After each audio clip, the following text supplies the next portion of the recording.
According to the film's introduction, people in this dystopian world have undergone genetic alterations. As a result, a timer starts on their hands, and when that timer runs out, the person dies.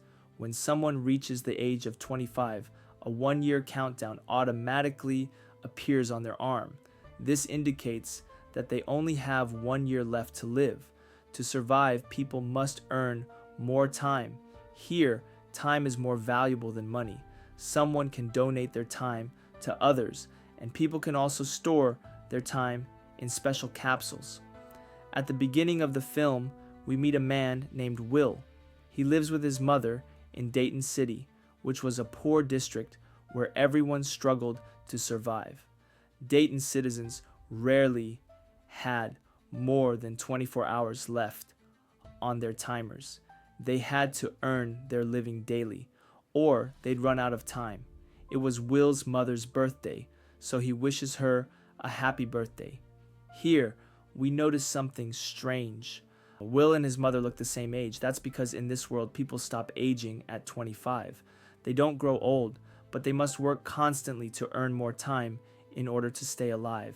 Will's mother tells him she has only 3 days left.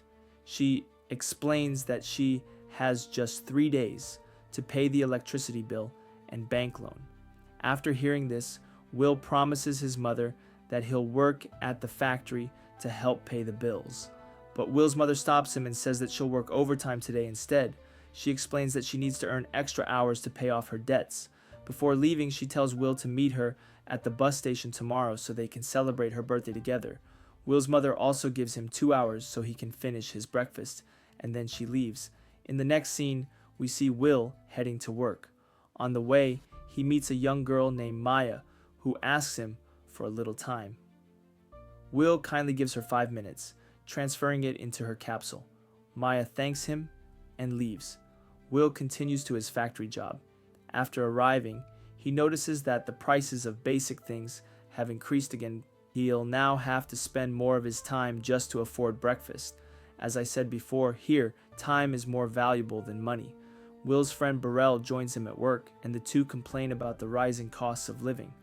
Even transport fares and coffee prices were getting higher every day. On the way, they come across a dead man lying on the street. His time had completely run out. It's a harsh reminder of how fragile life is in Dayton. Later that night, after finishing his shift, Will collects his salary and goes out with Burrell to a local club. Burrell drinks heavily while Will quietly observes the crowd. Then he notices another man at the bar, someone who looks very wealthy. This man is Henry Hamilton, and on his arm, Will sees something shocking. Henry has over a century of time left on his clock. That's 100 years of life. Will walks up to Henry and warns him, "You shouldn't be here. People in this area will kill you and steal your time." But Henry ignores him and continues drinking. Suddenly, a local gangster named Fortis arrives at the club. Fortis is known for robbing people of their time. He's heard that a rich man is here tonight and he plans to take Henry's time. As soon as people see Fortis, everyone panics and flees. Will hides nearby and watches closely. Fortis approaches Henry and challenges him to a time wagering game. Henry, drunk, says he's going to the restroom first. While he's inside, Fortis posts one of his men outside the door to guard him. Seeing this, Will seizes the chance. He quietly attacks and kills the gangster's guard, then rushes Henry out of the restroom. The two escape together while Fortis and his men start searching for them. Will and Henry hide inside an abandoned building, watching the gang from a distance. It's here that Henry finally introduces himself properly. "My name's Henry. I'm from New Greenwich, and I'm 105 years old." Will, shocked, asks Henry why he's walking around Dayton carrying so much time. Henry smiles faintly and says, "All this time, it means nothing to me. After a while, you get tired of everything. I've done everything there is to do. I'm done living." Henry notices that Will barely has any time left. The two share some drinks, talking late into the night. Eventually, they both fall asleep. By morning, Henry quietly transfers almost all of his time into Will's arm. keeping only 5 minutes for himself. When Will wakes up, he's stunned to see over a century of time glowing on his arm. He realizes Henry must have given it to him. Meanwhile, Henry walks to a nearby bridge, sits peacefully, and waits. As his last 5 minutes tick away, Henry lets his time run out and dies. The next morning, Will shows his friend Burrell the century of time now on his arm. Shocked, Burrell warns him to be careful, but Will still gifts him 10 years. Meanwhile, Will's mother pays off her debts, but when she tries to board a bus, the fare has doubled to 2 hours. She only has an hour and a half left, so she runs home instead. At the bus stop, Will waits for her. He spots her running toward him, and he runs too. But before they reach each other, her time runs out. She collapses in his arms, dead. Devastated, Will takes her necklace and vows to escape Dayton. He heads for New Greenwich, the city of the wealthy. At the same time, timekeeper Raymond Leon begins investigating Henry Hamilton's death and suspects that Will is the one who stole his years. Will crosses the time zones and enters New Greenwich, where the wealthy live with centuries on their clocks. He checks into a luxury hotel, eats lunch, and notices a young woman, Sylvia Weiss, daughter of the city's richest man. Curious about the upper-class life, he asks a waitress about a casino and heads there. At the casino, Will plays poker against powerful men, including Philippe Weiss, Sylvia's father. The bets climb to over 1,000 years, but Will takes the risk and wins.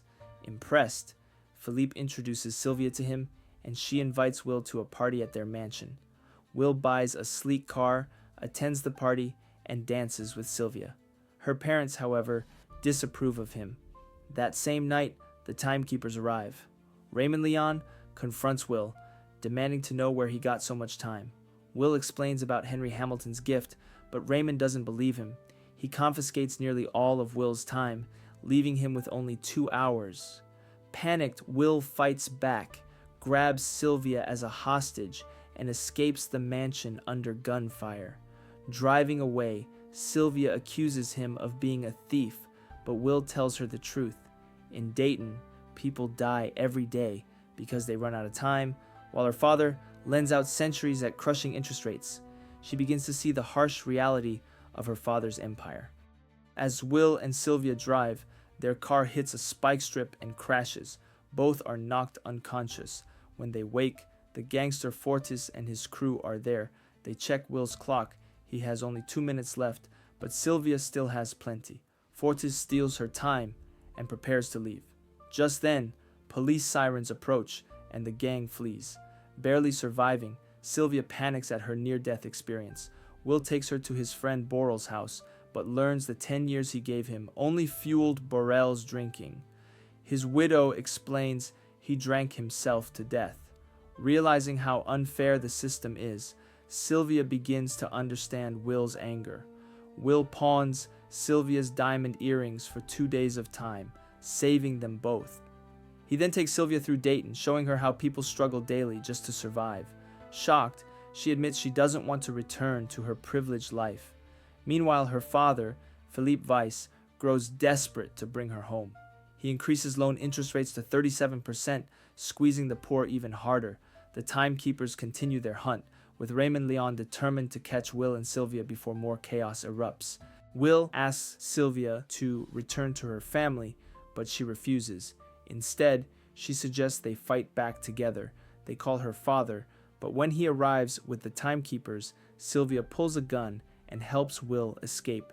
Knowing they can't win by running forever, Will and Sylvia decide to strike at the system itself.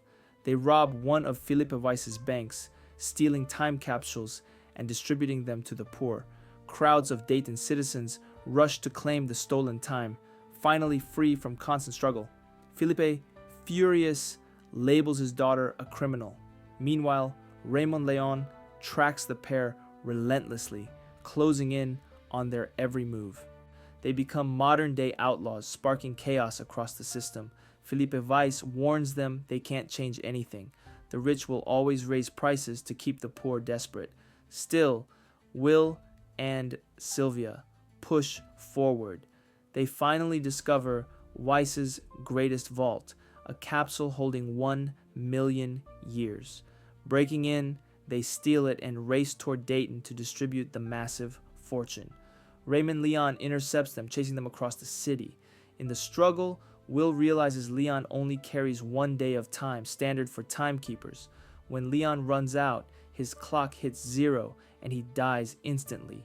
Seizing his car and the time within, Will and Sylvia deliver the million-year capsule to Dayton. The people erupt in celebration as they share the wealth, no longer bound to living day to day. From their headquarters, the remaining timekeepers watch helplessly, knowing the system has collapsed. In the final scene, Will and Sylvia stand outside a massive bank, preparing for another heist. They smile at each other, ready to keep fighting for the people. The story ends here.